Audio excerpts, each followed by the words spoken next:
And there'll be further showers here. There'll also be frequent showers continuing for Scotland and Northern Ireland. And again, that wind making it feel cool with gales around exposed western coasts. Tonight on GB News. At 6, it's Dewbs & Co. 7 o'clock, Farage. At 8, join Mark Stein. And at 9, Dan Wootton Tonight, followed by Headliners.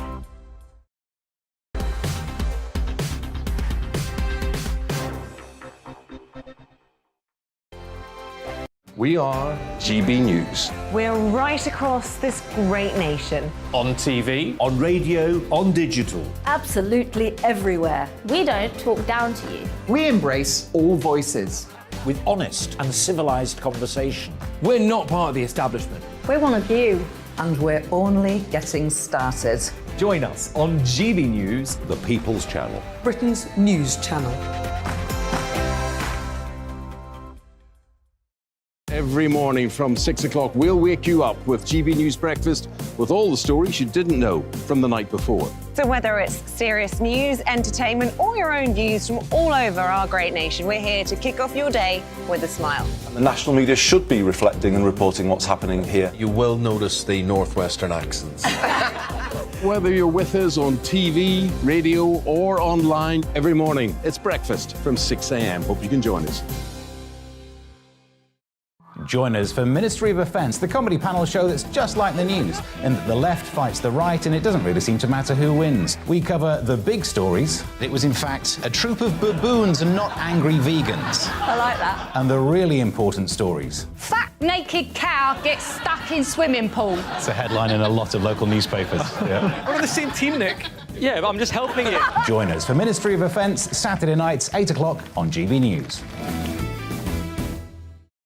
I'm Dan Wootton. Join me Monday to Thursday from 9 to 11 for the feistiest and most fun news debate on TV, where free speech reigns. I'll bring you a sharp take on the day's biggest stories, bombshell newsmaker interviews, and A-list guests.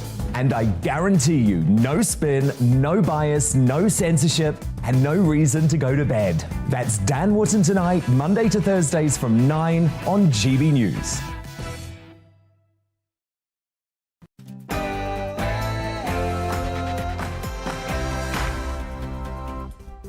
Hello there, it's 6 o'clock, I'm Michelle Dewberry, and this is Dewbs & Co, the show where we'll get into some of the things that have got you talking today. Now, brace yourself, because I reckon you're going to be hearing this next sentence quite a bit over the next couple of weeks, months, God only knows how long. Benefits to bricks. This is Boris Johnson's latest ambition when it comes to helping you get onto the housing ladder. It's going to be all about benefits contributing, or being taken into account, should I say, when it comes to mortgage payments. What do you think to this? Good idea or not? Or is it just kind of tinkering around the edges when what we really need is a much more ambitious plan to help people, if you want to, get onto the housing ladder? And more strikes. What do you think to this? Do you support strike action? Should we all be able to down tools if we basically want more money, better terms, better conditions? Or should we have conditions attached to this? For example, where do you stand when it comes to things like skeleton services? Should organisations such as transport, etc., be forced to have them so that not everybody is brought to their knees? And the social mobility SAR, which I absolutely love the fact that there is a SAR for this. There's a SAR for everything these days, isn't there? Well, she says that if you're from a poor background, instead of having massive, lofty ambitions to go to, say, Oxford or Cambridge, start small. Smaller steps are the key to changing your life. But isn't that obvious? And by the way, what does even social mobility mean these days? And is it just pushing everybody upwards and upwards and upwards? Is that going to make us all happy? We'll get into all of that. But first, the latest news headlines.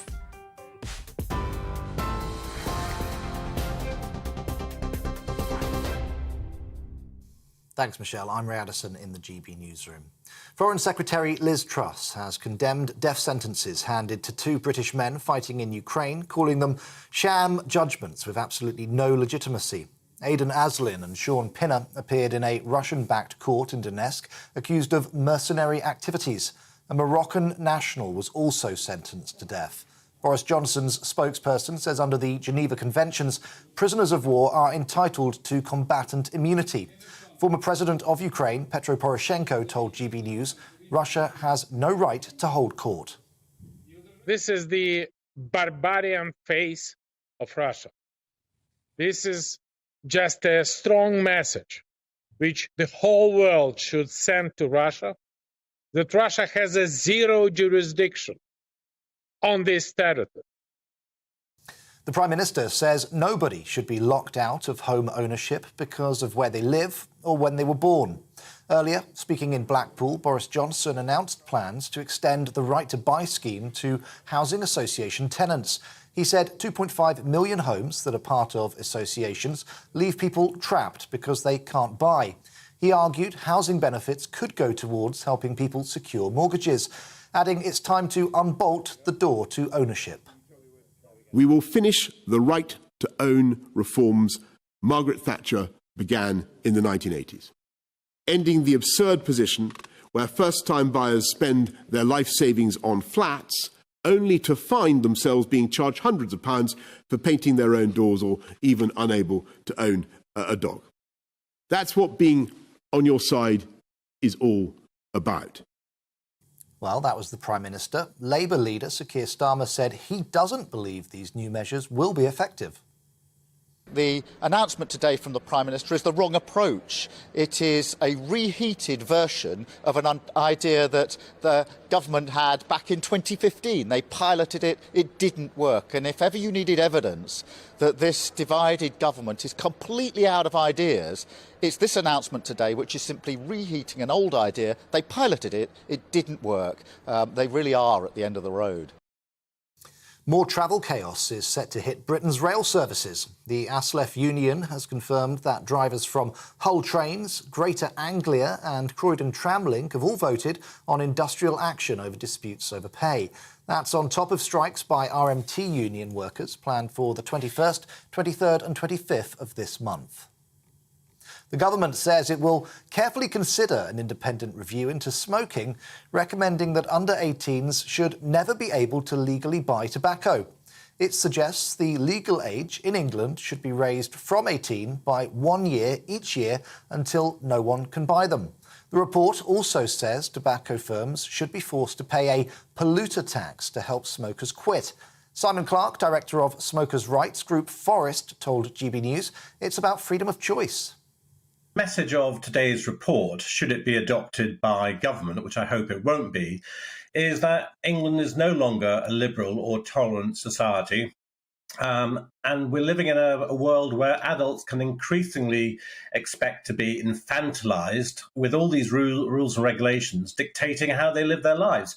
Smoking rates will continue to fall over the next decade, but it doesn't need the government to intervene like this because it will happen naturally.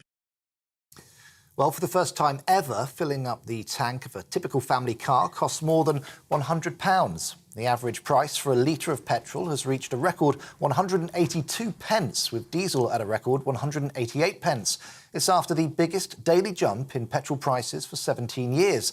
The RAC has called it a truly dark day for drivers. A man who stabbed his neighbour to death on his front lawn has been jailed for life. 52-year-old Can Arslan subjected Matthew Borman to years of threatening and abusive behaviour. He attacked the father of three at his home in Wootton, Cardiff in Gloucestershire on the afternoon of October the 5th last year. He was sentenced at Bristol Crown Court to a minimum of 38 years. We're on TV, online and on DAB+ radio. This is, of course, GB News. Now let's get back to Dewbs & Co.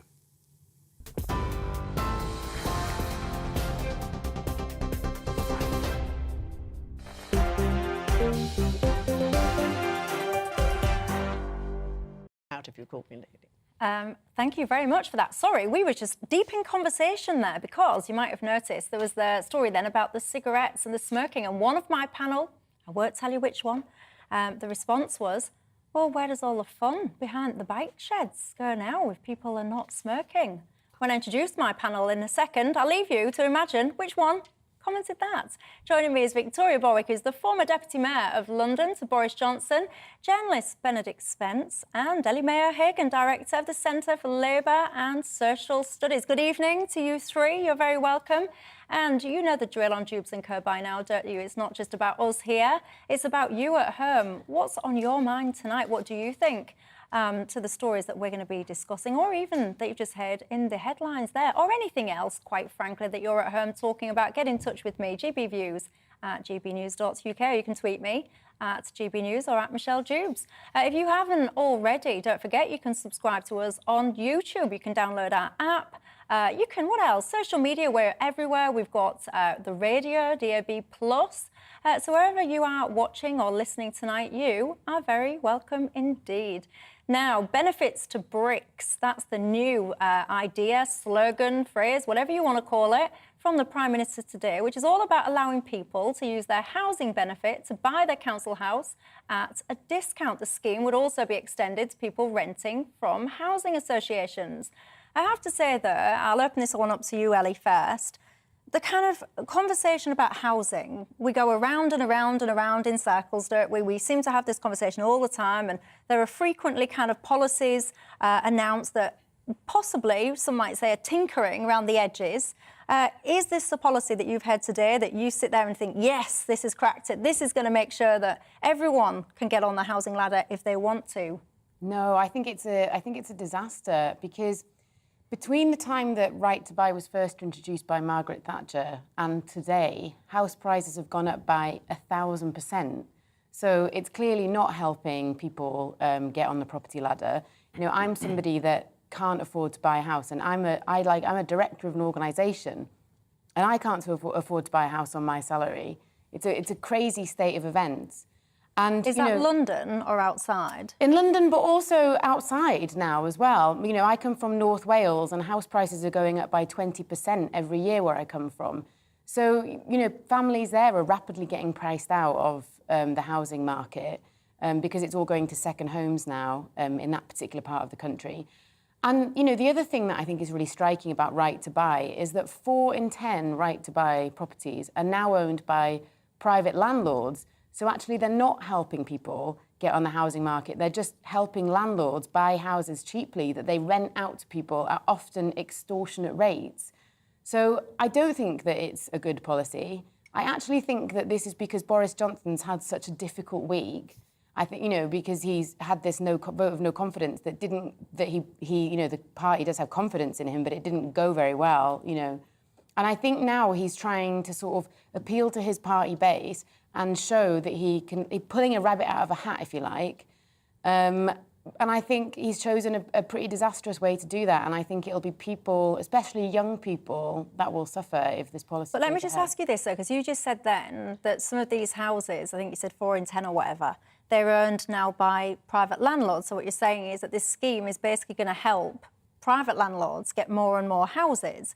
But it's not, is it? This scheme is going to help individuals buy their home. If those individuals then choose to sell that house on to a private landlord, that's not the government's fault. The government has said that this policy will help more people get on the property ladder. And what I'm saying is, when actually what's happening is nearly half of those properties are being sold to landlords who then charge such extortionate rates that people can't save for a deposit, then that clearly doesn't help. It might help those individuals who want to buy their council housing, but, you know, as you mentioned before, we have a serious housing crisis in this country, and this will definitely make it worse and not better. And I think actually having Right to Buy in the first place has actually contributed to the situation where we are now. It's like trying to put out fire with more fire. Victoria, do you agree with what you're hearing? Well, no, because I think it's a really good aspirational policy, but it must be alongside renewal and rebuilding. We should be building lifetime homes. We should be looking at the multi-family dwellings. We should be looking at what homes we need now for people who actually live in. You know, many people live in, you know, multi-generational homes. People want to live together. We've got to build homes and have homes and make sure that we keep up. What is needed desperately is more homes across the country. Yes, and the councils have got to go on having stock available for social rented. I mean, what is there, over 1 million people on housing lists across London? And yes, my children are in the basis of trying to rent houses across London. People are outbidding each other. Yeah. So stock is the real issue, but that doesn't mean you should stop. letting people have that opportunity to buy, because actually that means they no longer need to be feeding the pockets of those social landlords you were talking about. I think it's a really good policy. It's aspirational. It gives people the opportunity of taking control of their lives. So I think the policy is right, but it must be accompanied by investment and renewal and replacement and the opportunity of building the right homes for people to live in for families. Benedict, where do you stand? I think we need to be far more aggressive when it comes to the housing situation in this country. And this is where I get a little bit rabid and a little bit militant. Actually, I think we need to think of it less in terms of opportunities for investment and value and much more in terms of people in this house need to have a stake in society, and they also need the right to put a roof over their heads. I think there need to be limits placed on how many properties landlords can own going forward and what they currently own to incentivise them to sell them off. I think that people who sell houses to first-time buyers should be given tax breaks and incentives. I think that people who look to sell their houses to landlords should be taxed disproportionately. I think actually it's important that we do recognise we aren't building enough houses in general, be they social housing, be they private housing, because actually the majority of people who are struggling with housing and the ability to get on the property ladder at the moment are not people living in social housing. It's the sort of the aspirational middle class who are underpaid in proportion to the rate at which house prices are going up. It is people like Ellie, people who once upon a time would have long been on the property ladder and be able to start families and to start look after themselves, and they can't do that anymore. And I think the Conservative Party needs to recognise it faces an existential issue right now. It exists effectively to safeguard the interests of people who are using properties to fund themselves in later life, essentially as pensionable assets. That's not what this should be about at all. It's about creating stakeholders in society. That means getting younger people on the property ladder, taking them out of the precariousness of being in rented accommodation and onto the property owning ladder. Until they sort that, actually, I don't see the Conservative Party long-term having a future in this country. I think that the population will shift ever further to the left as they become, perpetual renters. And that is something that I understand in the short term. A lot of Tory donors, a lot of Tory members are really keen on the idea of, being landlords and having that opportunity and house prices going up. Long term, it's going to be a disaster for this country. And any true Conservative needs to recognise this will require radical action in the short term to fix long term. Well, let me read a couple of emails, shall I say, from the viewers, because so many emails are flying in about this. So Graham says, Michelle, am I living in a parallel universe now? You can never go to work a day in your life. You can smoke, drink, have Netflix, a mobile phone, have all your bill paid, and now the taxpayer will buy you a house. Janice says, why on earth should the taxpayers be buying people homes? I have to say, this sentiment is coming through. Max says, this is ludicrous. My parents were allowed a right to buy, but they worked every day of their lives. We've just bought our house. We've foregone holidays for 10 years, etc., etc. Karen says, what a great message the government's sending out. Don't go to work, live on benefits, and the taxpayers will buy you a house. I will never vote Conservative again. Ellie, I have to say, that's just a few I can read out. There are streams of this coming in, and the sentiment is, if you work and you compromise and you sacrifice and you save up all the time and you manage to buy a little perky house somewhere probably outside of where you'd like to be, but it's all you can afford, why then is the government saying if you're on benefits, and I do appreciate, by the way, that people that also work do have benefits as well, but the sentiment that I'm receiving from the viewers at the moment is, why should people on benefits be given taxpayer assistance to buy an asset when someone who's working multiple jobs or whatever is not and has to buy their own property? What do you say back to that? Well, I think the first thing to say is that most people who are on benefits are already in working households. People earn their poverty in this country because work doesn't pay enough. So I think that's the first thing to say. The second thing in response to that is, speaking as somebody, who as Benedict said, is the group that's a member of the group that's struggling to get on the property ladder and is in the private rented sector and did actually have to enter into a bidding war with someone so that I could, or some people, so that I could live in my current flat.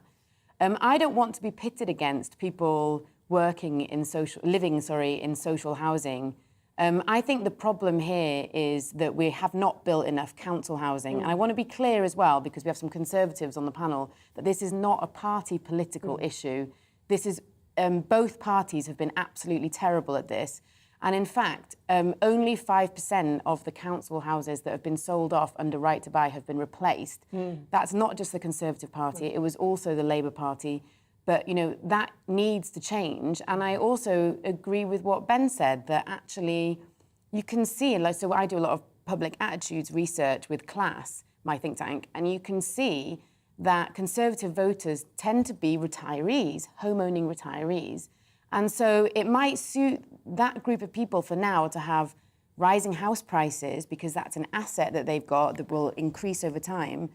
But unless you actually change the housing market so that young people do have a stake in it, I do think they are actually just creating quite a lot of Labour voters in the long term. I mean, and I'm not a Conservative, so I'm kind of fine with that, but I think the party should have a bit of a longer term plan, you know, to sort of deal with that. And I think that involves tackling the housing crisis at its root, really, and not tinkering around the edges. Well, just to clarify, Janet said, Michelle, Boris, apparently in his speech today, said it would be only those in work and on benefits that would basically get the benefit of this scheme.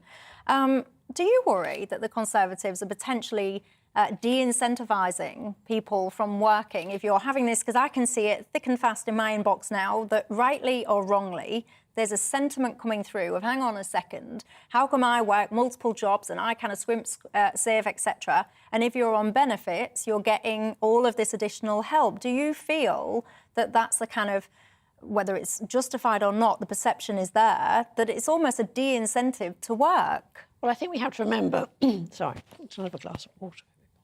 Yes, hang on. If any of my lovely production staff are listening, we're going to get you some water.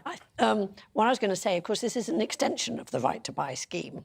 So, of course, there is already the right to buy. The opportunity here is that those who live in housing associations can also use what is currently their rental money or their benefit money towards the cost of contributing. They're not going to suddenly buy a house. It's going to be putting the money towards over a period of years. But there's no point doing that and taking that house off the market unless we have a renewal and a rebuild and are looking at lifetime homes and, you know, other homes that are needed, because exactly as was said earlier, we haven't got enough homes, and the big thing is actually we need to build more homes so that everybody has that opportunity of coming off the housing list and feeling they've got somewhere to live.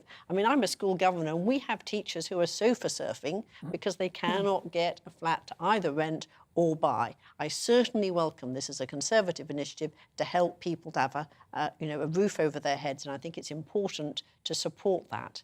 But it must be part of an overall package. Right, I'm going to rest your voice whilst we're waiting on the water and ask you, Benedict, what do you think to that sentiment that's coming through on the inbox, which is very much that people are saying, hang on a second, I've grafted, I've bought my house at full price, why should a discount be applied basically to someone just because they're on benefits? Well, I'm grafting, I'm working, and I'm trying to buy a house at any kind of price, and I can't manage it, and Nelly can't manage it, and actually a lot of people who are working full-time can't manage it. But this isn't about people who, you know, in that sort of caricatured way, sort of sit on the sofa watching TV all day and aren't in work and are getting benefits. This is about people who are getting benefits on top of the fact that they're working. So it's not really a question of they're people that aren't pulling their weight. They're trying their very best, but perhaps there just aren't the job opportunities where they currently live, and they don't necessarily have the capacity to move to somewhere else, where there are jobs. This is about actually giving a helping hand in a society where the price of houses, because it has been inflated, is outstripping that of wages, and actually it's very difficult to bridge that gap. But I would disagree, actually, with what Ellie says, which is that this isn't a party political issue. Perhaps I'm slightly biased because I have a slightly more bent to the Conservative Party. For me, this very much is a party political issue. The Conservative Party isn't about conserving wealth, or it shouldn't be about conserving wealth. It should be about conserving important key aspects of this society. And as we've just touched upon, it is pushing a generation of younger people in the exact opposite direction to what it should want to go, in the interest, the short-term interests of a few people who are currently voting for it, which, this might sound incredibly harsh, they're not going to be here in sort of 30, 40 years' time. Those people aren't going to be voting Conservative because they're going to be dead. The next generation of people that come through will not be voting Conservative because the Conservative Party won't have done anything for them. Ergo, yes, this is a party political issue. The Conservative Party have been in power for 10 years and have steadfastly refused to solve this issue in any particular way. And actually, even though Boris Johnson is in a real mess at the moment, I don't think you'd necessarily put too much money on Labour winning the next general election. There's an outside chance the Tories will be in power in a few years' time. Ergo, again, it is a party political issue because they're still going to be the ones that have to deal with it. Well, do you know what I find fascinating, making it about politics just for a second? I think it's fair to say that there's a difference of political persuasions on this panel, and I would say that it's quite a vast traditional difference of political persuasion. But yet, what I found fascinating when kind of thinking through these topics and hearing your thoughts, etc., is there is quite a lot of agreement from people that would be typically, if you were to write down typically, I don't know, right is this and left is that and all the rest of it, you would be polar opposites. But then it is almost uniting and kind of crossing that political divide. And is that kind of a, when I mentioned that to you, you said something quite interesting, didn't you, about in terms of the difference in the parties these days and conservatism, etc. What was your thoughts on that? That this is going in a certain direction politically and that the Conservative parties are going to lose out in the long term as a result of it? Yes, it's... I mean, honestly, if you're a Labour Party supporter, if you're being sort of very politically savvy about this, you should be kind of a bit happy about it because it does mean that long term you will have a much larger electoral base to draw upon than you would otherwise. But I suppose if you get into politics because you want to help people, which most people in the Labour Party do, it should appall you that actually the people that used to be the ones that could sort of help themselves are no longer able to help themselves because they're being locked out, because house prices are going up.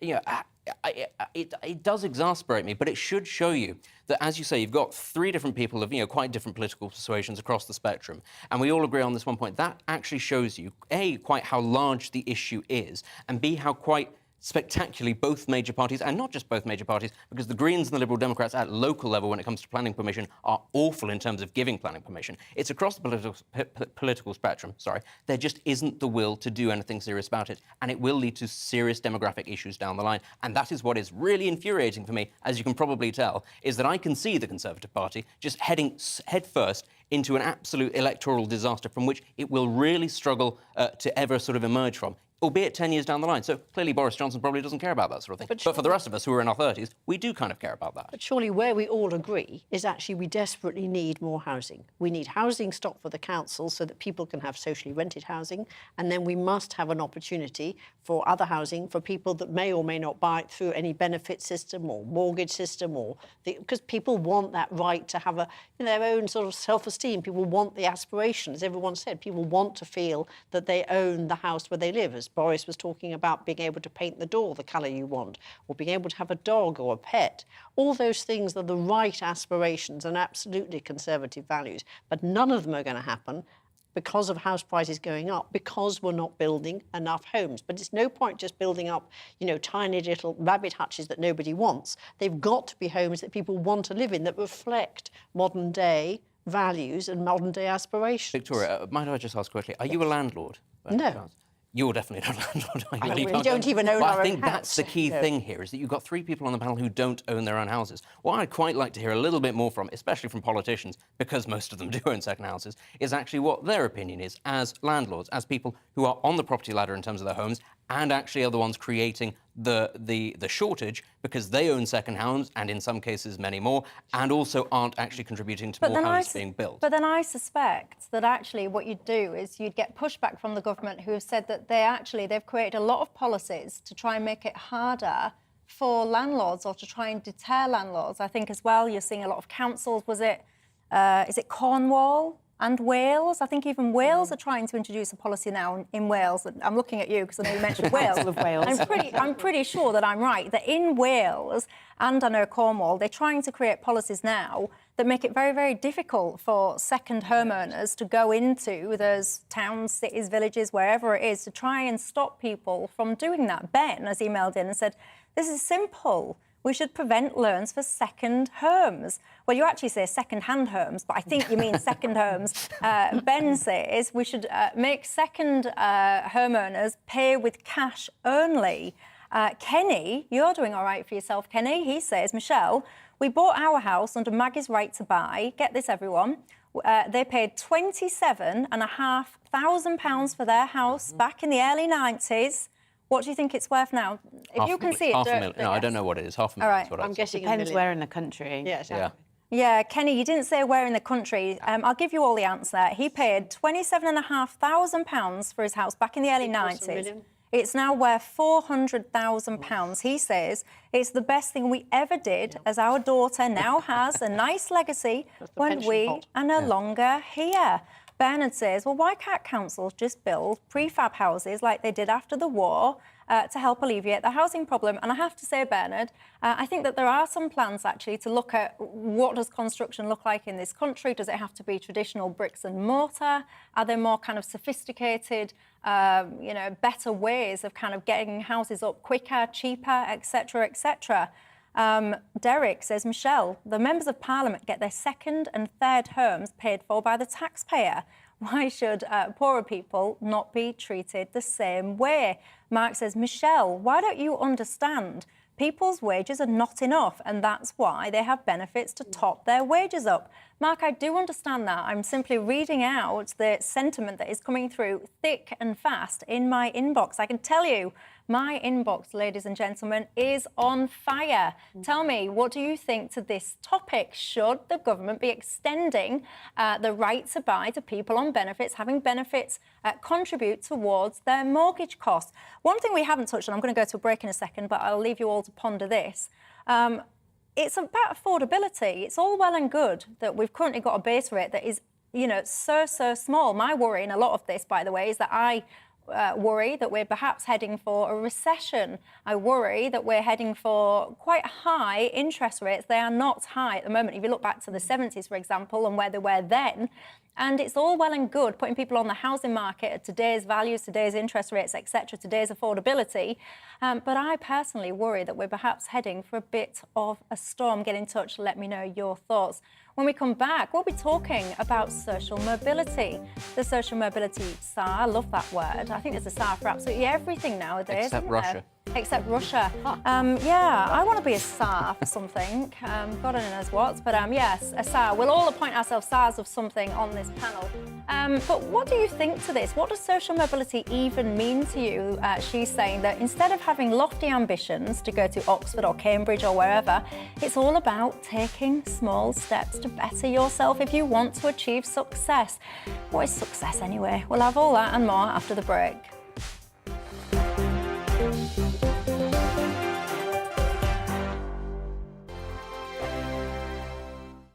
We are GB News. We're right across this great nation. On TV, on radio, on digital. Absolutely everywhere. We don't talk down to you. We embrace all voices. With honest and civilised conversation. We're not part of the establishment. We're one of you. And we're only getting started. Join us on GB News, The People's Channel. Britain's news channel. Every morning from 6 o'clock, we'll wake you up with GB News Breakfast with all the stories you didn't know from the night before. So whether it's serious news, entertainment, or your own views from all over our great nation, we're here to kick off your day with a smile. The national media should be reflecting and reporting what's happening here. You will notice the northwestern accents. Whether you're with us on TV, radio, or online, every morning, it's breakfast from 6 a.m. Hope you can join us.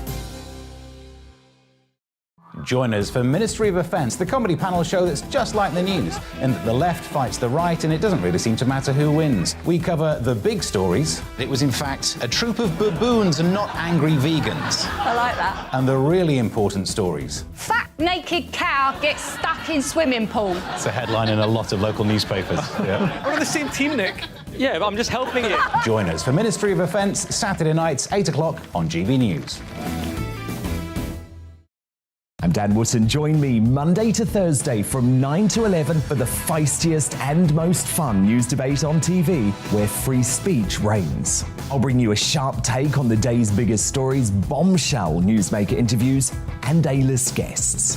And I guarantee you, no spin, no bias, no censorship, and no reason to go to bed. That's Dan Wootton tonight, Monday to Thursdays from 9 on GB News. Coming up on The Mark Stein Show, reaching a milestone, the vaccine injured and bereaved secured the right to have their campaign calling for a public inquiry into vaccine safety considered by the government. Radio presenter Jules Sirkin, who has been left injured, will be asking whether ministers will finally take the issue seriously. Leilani Dowding is back to discuss whether the shutdown of society is the reason behind a wave of crime, mass shootings and riots. Plus, royal historian Hugo Vickers on the Queen's surge in popularity. But is it the same story for Prince Charles? All that and more on The Mark Steyn Show tonight from 8 o'clock.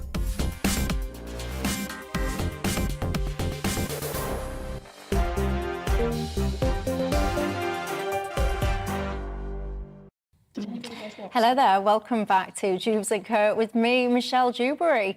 Keeping me company tonight, we've got Victoria Borwick, who's the former Deputy Mayor of former Deputy Mayor of London. I was reading that thinking, really? But yes, you are indeed. I don't know why I doubted myself.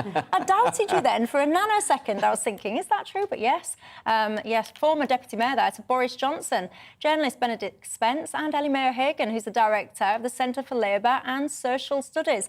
We just carried on that conversation, by the way, in the break about property prices, etc.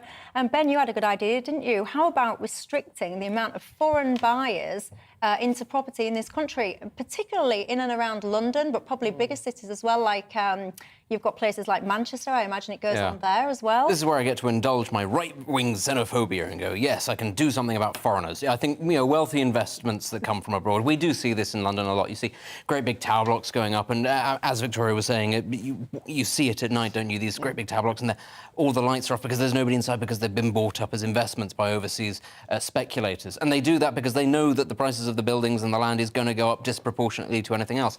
And there is one thing, I think, right there that you could do, put a ban on that sort of thing happening. If you did that in conjunction with more domestic landlords from buying up all of those properties and then renting them out, then there's quite a lot of housing stock there potentially for people to take.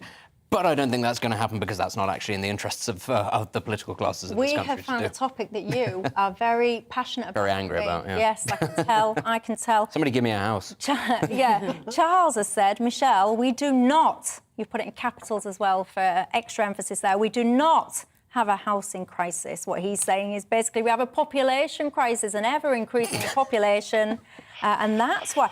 You may laugh. No, Benedict, you may laugh. I actually think Charles has got a point, actually. So what's the solution to a population crisis? Well, he's not... Is there a solution to a population crisis? That sounds a bit Hunger Games. Yes, I'm not sure I like where that's going. Yes, but I guess, ultimately, Charles's point, and I think it's a fine point, Charles, I'll stick up for you. I think it's a good point you made there. But I don't think it's any different from saying you have a housing supply shortage. They're the same thing. You've got too many people and not enough houses. The population thing is a bit more sinister. Yes, I agree. What's sinister about that? Too many Welsh people, that's the problem. Yeah. What's sinister about what Charles is saying? Well, just like you're saying there's a population crisis. Well, how... It's Malthusian is the thing, isn't it? How do you reduce the population? Yeah. And there's been attempts to do that in countries around the world that have ended pretty horribly. Ukraine is an example. Yeah, China. I just think that that's just a bit reductive. It's saying that human beings are the problem, when actually human beings are very often the solution to most issues, even if they're issues that have been caused by human beings. If there's a will, there's a way. And ultimately, I think we're all in agreement to some degree on this panel, building more houses, whichever way you want to frame it, population issue, housing supply issue, that would solve that issue. Right. Should we stop talking about houses? Please. Let me know if you've got any strong views on that you want me to read out before the end of the show. You can reach me on email, gbviews@gbnews.uk. Let's talk social mobility, shall we? By the way, there's a bit of a link here, though, isn't there? Because I imagine in terms of home ownership, etc., that is probably how some people get a step up on life. I've just told you about Kenny there, that bought his house for about 27 grand, and it's now worth just shy of $500,000.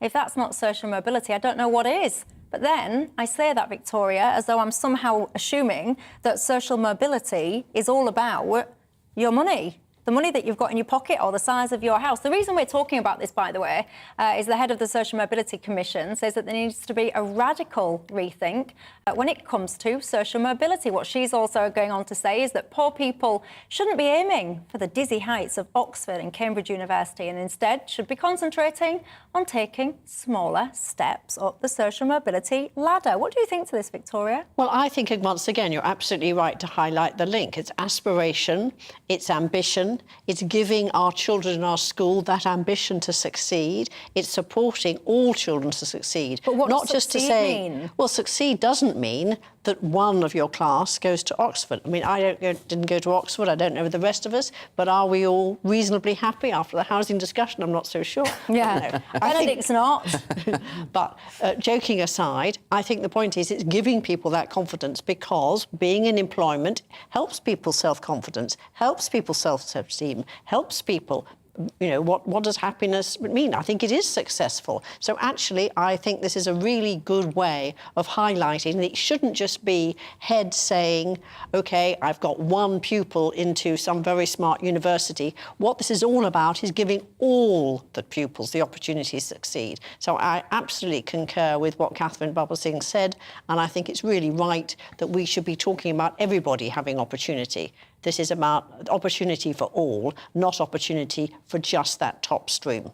And Ellie, I mean, I imagine this is a topic as well that's close to your heart in terms of social mobility. And, you know, I always ask, does biography equal destiny? So if this is your story, this is your background, this is kind of where you're from and what you're born into, does that automatically mean that that is where you're going to end up? Does it matter? If you replicate your background, should we be constantly striving for what some would describe as better or different? What's your views on all this? Well, I mean, the statistics show that if you're born working class, you probably will stay working class. That's what happens to most people.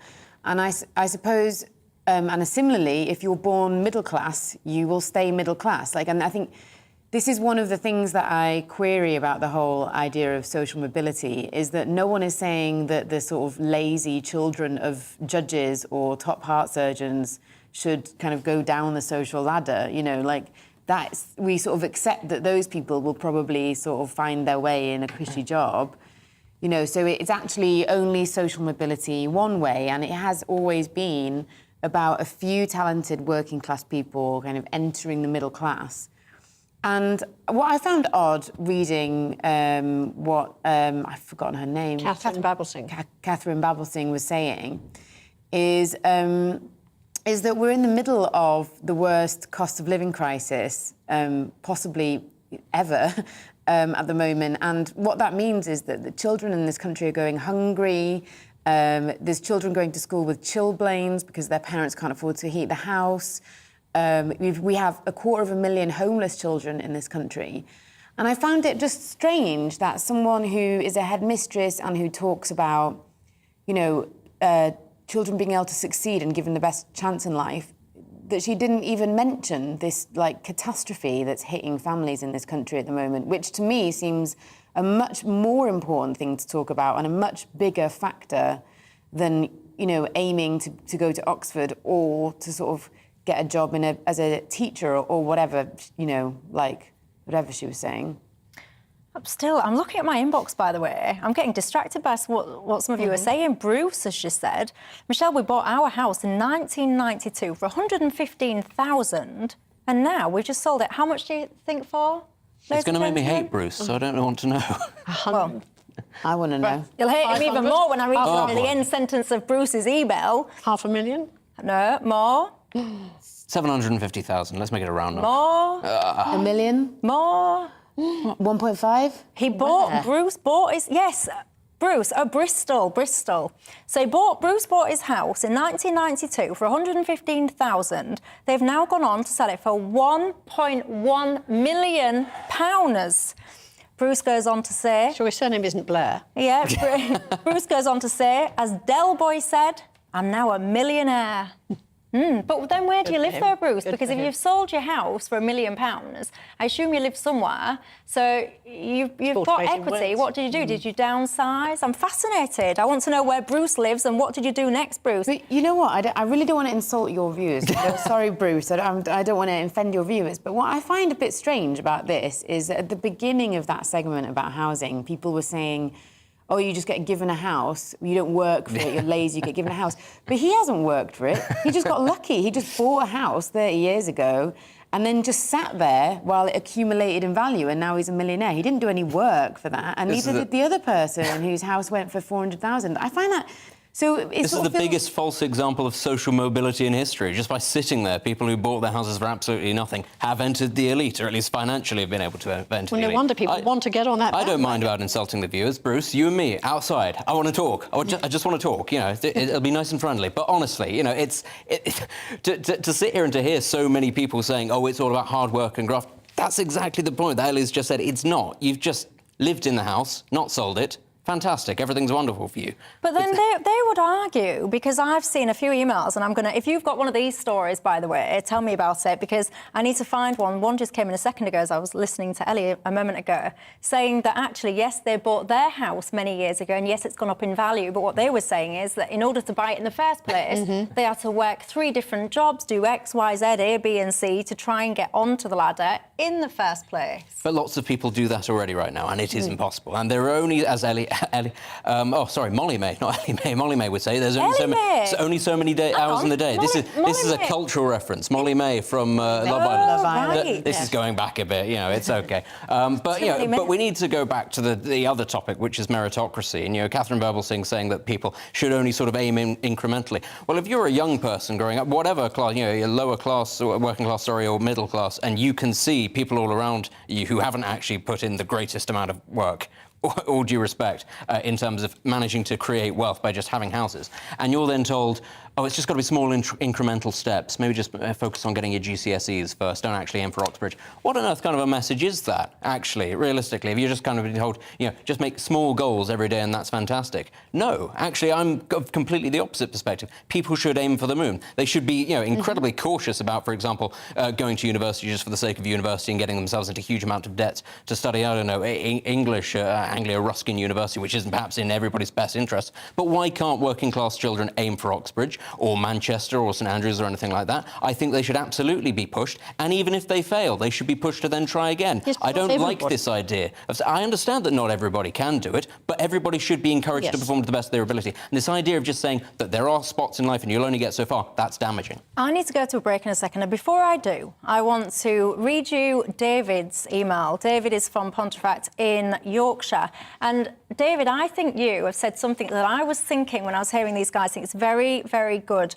Michelle, why is there such snobbery around being working class? The happiest people I know are working class. They've got plenty of money, despite what we're led to believe.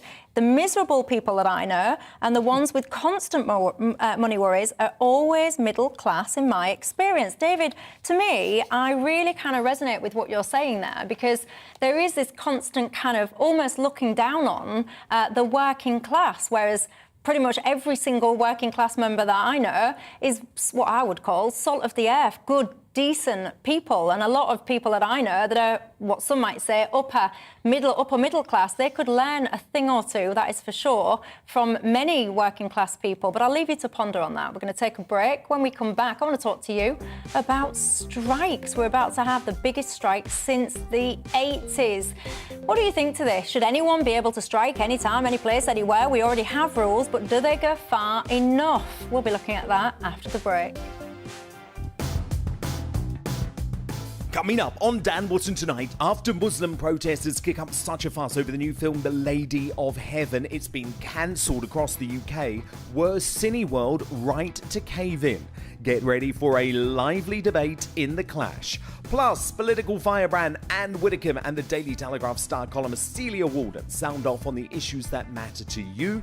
And I'll break down the headlines of the day with my superstar panel. Conservative commentator Dominique Samuels, former Tory London mayoral candidate Sean Bailey, and author and broadcaster Amy Nicol.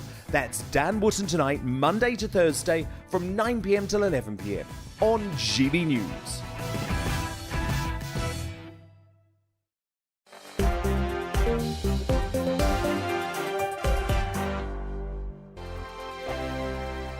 We are GB News. We're right across this great nation. On TV, on radio, on digital. Absolutely everywhere. We don't talk down to you. We embrace all voices.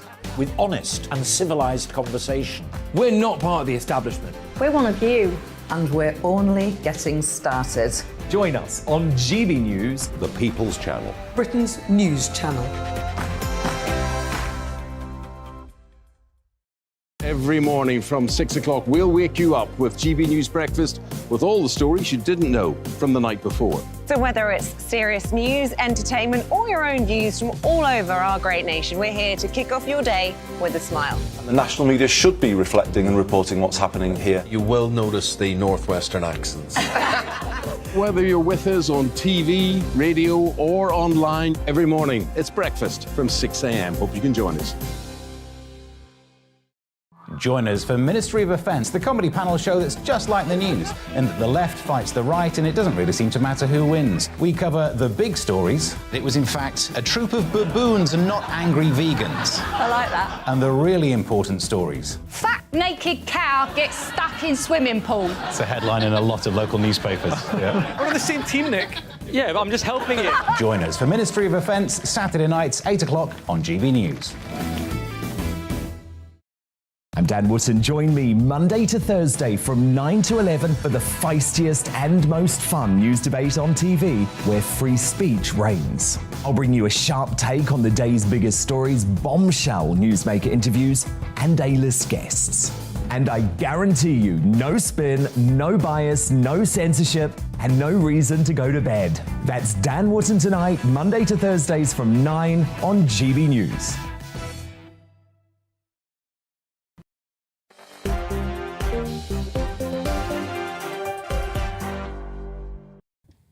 Hello there, welcome back to Dewbs & Co with me, Michelle Dewberry. Just a quick reminder as to who is keeping me company tonight. We've got Victoria Borwick, who's the former Deputy Mayor of London to Boris Johnson, journalist Benedict Spence, and Ellie Mae O'Hagan, who's the Director of the Centre for Labour and Social Studies. I've asked for your thoughts and you are giving them to me in your droves. Lots of you getting in contact. You're mainly wanting to talk about property tonight. It really is the thing that's got you going. Lots of different feelings and sentiments coming in. Michelle, your panel are clueless. It means you three. You didn't say me, you said you three. Michelle, your panel are clueless. To buy a house in 1992 for $115,000 means that their mortgage would have been close to £1,400 a month. They must have worked their socks off to be where they are now. In capitals, they are not lucky. Life is all about choices, and if you make good choices, you prosper. If you make bad choices, you don't. That says Les. There you go. I'll leave it. Get on the housing ladder. Pardon? That's why I think people want to get on the housing ladder, because they have seen what their aunts, uncles, other members of their family have done. This is why people, I think, want that opportunity. My parents, Dewbs, both worked at a hospital. My mum and my dad at night. They never saw each other all week. They were exhausted at the weekends. We were lucky my gran was alive to look after us. 9 of us. Nine of you were fed on one pot of food, she says, but it was also my parents could buy their own house. Yes, buying your own home is an aim, but what many seem to be forgetting is that it requires sacrifices. And if you're not prepared to do that, then there you go. Benedict is about to spontaneously combust alongside me, so I'm going to spare his rage, and I'll move on and talk about rail strikes instead. I think there are 3 days of national rail strikes planned for later this month. The RMT union wants a pay deal and a guarantee of no compulsory redundancies. What this means is the country's entire network could grind to a halt. So if you're wanting to get to, I don't know, say Glastonbury or some of the cricket things, you could find yourself affected. Ellie, shall I start with you on this one? Where do you stand with the striking?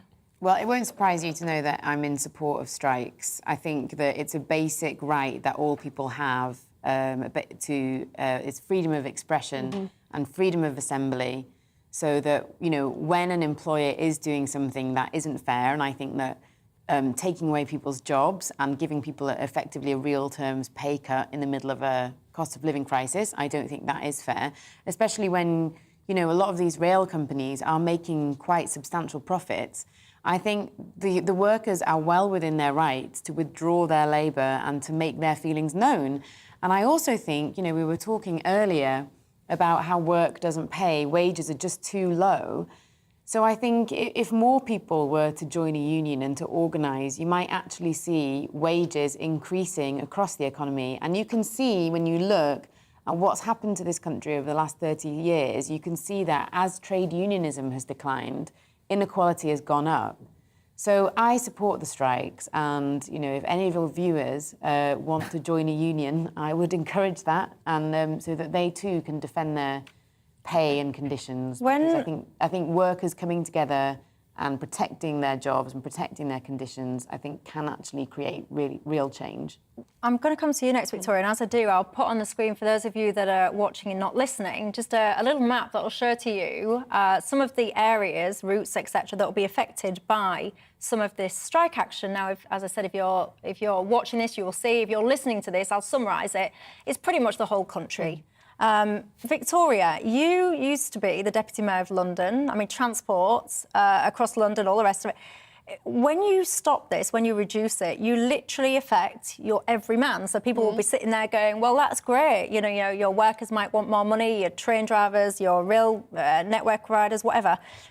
Why should I be stopped from going to work to help you achieve your aim? What do you think? Well, I have to say that I absolutely agree with Ellie May that in this country, we believe in having the right to strike, because wouldn't it be an awful country if we didn't have that freedom? So I absolutely concur there, but that's where from then on I disagree, because I do not think that the union should be able to bring the whole rail system of this country to a halt. And I think the important thing is that we should sit down and mediate it. Yes, fortunately, the people in work are very fortunate, and people need to be able to get to work. We just talked about the cost of living. We just talked about the difficulties that people are having. People must have that right of freedom of movement, and that for some people is working, and that for some people is doing other things. So I agree that people should have the right to strike, but I do not believe the union should have the power to bring the entire rail network to a standstill. So what would you do then? Would you have like a basic skeleton service that was forced to operate during the strike action? What? Well, during the Olympics, there was an additional fee paid so that everything continued to run. There must be other ways around. There must be some other compromise, some mediated solution where people can all get round the table and actually, more importantly, listen to each other and communicate and agree a way forward here. I believe there's many different ways of solving disputes, and certainly I don't think a strike is necessarily the right way forward. Benedict? I thought you wanted to calm me down a little bit, but it Oh wasn't gosh, bad they're going to news. set you off. The first day of the strike is June 21st? Yes. Yeah, I'm supposed to be going on holiday that day, so I haven't been aboard in a while. Hey, hang on, because my viewers will be going. My viewers will be saying, "What are you doing going on holiday? If you're desperate to get a house, why aren't you saving all your money?" Oh, because there are cheap package holidays, and sometimes you need to alleviate the stress that's built up by the fact that you can't afford a house by going somewhere that's a little bit sunny. I'd love to stay here, but it's been raining for the last couple of weeks, and it's probably going to stay raining for the next few weeks more. Don't say that, because I'm going to Glastonbury.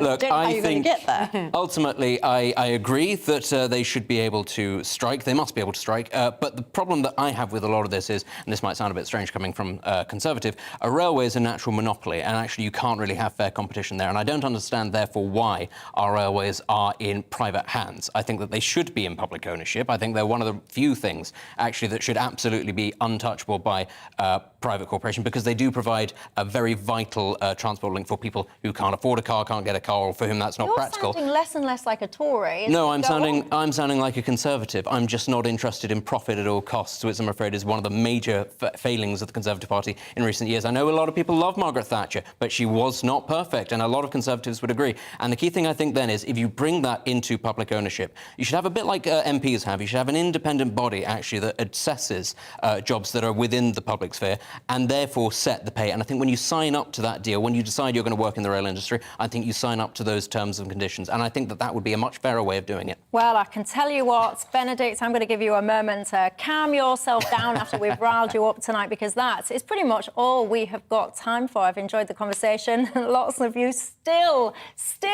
telling me your stories about your properties. Many people getting in touch saying, hang on a second, Michelle, all this talk about striking and pay rising, etc. What do train riders, train drivers, etc. earn? It's way above the average wage. Yes, it is indeed, but many people that are doing those jobs will say it's simply not enough. Some people saying about class, saying Tom says for him there is no such thing as a true class system anymore. Well, I'll leave you to ponder that one, but for now, thank you very much to my panel, and thank you at home for your company this evening. Have a fantastic night, and I'll see you tomorrow. Hello again, I'm Aidan McGivern from the Met Office. The cloud and rain that we've seen in the west through Thursday will work east overnight, but break up to clear spells and just a few showers. However, the main theme over the next couple of days will be the wind. An unusually deep area of low pressure for early June is approaching the northwest of Scotland. It's expected to give widely strong winds during